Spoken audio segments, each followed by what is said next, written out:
Zostałem ostatnio zapytany w wiadomości prywatnej, czy w chwili obecnej Polacy w USA powinni bardziej obawiać się deportacji. Przyjrzymy się dzisiaj temu pytaniu i postaram się udzielić na nie takiej życiowej, realnej, bazującej na codziennej rzeczywistości tutaj odpowiedzi.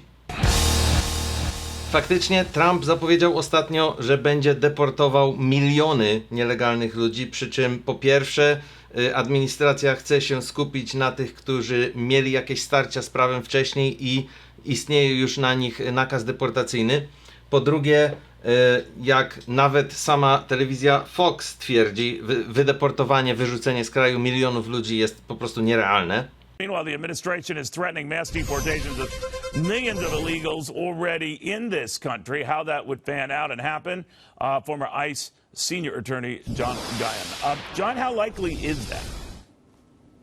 Neil, I don't think it's very likely the president's going to be able to deport over 1 million people with final orders of removal in short course.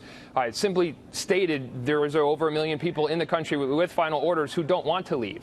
And so what the president would have to do to actually execute this plan is detain and forcefully remove over 1 million people. And that's simply not going to happen for a variety of reasons, including a complete lack of bed space getting anywhere close to 1 million beds to deport people. Po trzecie, problemy, które istniały tutaj od bardzo długich lat z dosłownie wyłapywaniem nielegalnie mieszkających osób, nadal są takie same. Po prostu nie ma dostatecznej ilości oficerów ICE, którzy się tym zajmują. Bardzo łatwe to jest do przeprowadzenia na granicy, ale jeśli na przykład ktoś wsiąknie w centrum Brooklynu, to już nie jest tak prosto go odnaleźć. W najtrudniejszej sytuacji, moim skromnym zdaniem, znajdują się tutaj ludzie, którzy przyjechali dość dawno temu, mają dzieci, które nie urodziły się w Stanach, więc nie mają obywatelstwa amerykańskiego, ale zostały tutaj przywiezione na przykład w wieku 2, 3, 5 lat i w tej chwili są dorosłe, mają powiedzmy jakieś tam zajęcia, są na uczelniach, w pracy, mają tutaj ułożone życie i tutaj po prostu jest ich świat. Deportowanie takiej osoby do Polski, która w zasadzie nie zna tamtejszej rzeczywistości zupełnie, jest równoznaczne z deportowaniem jej do jakiegokolwiek innego kraju. Praktycznie trzeba wszystko zaczynać od początku i przyzwyczaić się do zupełnie innych realiów życia. Czy w chwili obecnej, w chwili tej zwiększonej aktywności oddziałów ICE, Polacy powinni się bardziej obawiać, ci konkretnie Polacy, którzy są tutaj bez uregulowanego statusu imigracyjnego, o swój byt?